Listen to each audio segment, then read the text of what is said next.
আল্লাহ রাসূল সাল্লাল্লাহু আলাইহি ওয়াসাল্লামের একজন সাহাবী সহিহ মুসলিমে এসেছে, সাহাবীর নাম হচ্ছে রাবিআ।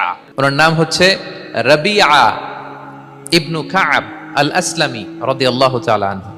উনি বলেন, কুনতু আবিতু ইনদা রাসূলিল্লাহ। একবার আমি রাত্রিবেলা রাসূল সাল্লাল্লাহু আলাইহি ওয়াসাল্লামের সাথে ছিলাম, কোনো এক কারণে রাসূলের সাথে রাত কাটিয়েছি। তো রাসূল সাল্লাল্লাহু আলাইহি ওয়াসাল্লাম যেহেতু তাহাজ্জুদের সালাত পড়েন, তো তিনি বলেন, আমি মাঝরাতে উঠে একটা গামলা দিয়ে পাত্র দিয়ে অজুর পানি নিয়ে আসছি বিশ্বনবীর জন্য, এনে দিলাম। বিশ্বনবী এত খুশি হলেন, আমাকে বললেন, সাল, হে কাব, তোমার কি লাগবে চাও। উনি বললেন, আসআলুকা মুরাফাকাতাকা ফিল জান্নাহ। উনি বললেন, ইয়া রাসূলুল্লাহ, আপনি যদি কিছু চাইতেই বলেন তাহলে আমি জান্নাতে আপনার সাথে থাকতে চাই। দেখেন কিভাবে ওনারা সুযোগ কাজে লাগাতেন। অজুর পানি নিয়ে আসছে, বিষ্ণুবী খুশি হয়ে গেলেন, বলেন, তুমি কি চাও? বলে, আসআলুকা মুরাফাকাতাকা ফিল জান্নাহ। বড়টাই চাইছে, ছোটখাটো জিনিস চাই নাই। যে নবী, হে, আমি জান্নাতে আপনার সাথী হতে চাই। বিষ্ণু বললেন, আওয়া গায়রা যালিক, আর কিছু চাও, অন্য কিছু লাগবে?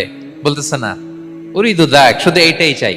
তখন বিষ্ণু সাল্লাল্লাহু আলাইহি ওয়াসাল্লাম বললেন, আইন্নি আলা নাফসিকা বিকাসরাতি সুজুদ।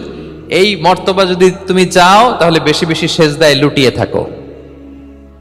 আলাইকা বিকাসরাতি সুজুদ, বেশি বেশি সেজদা দিও। যদি সেজদায় পড়ে থাকতে পারো তাহলে জান্নাতে আমার সাথী হতে পারবা।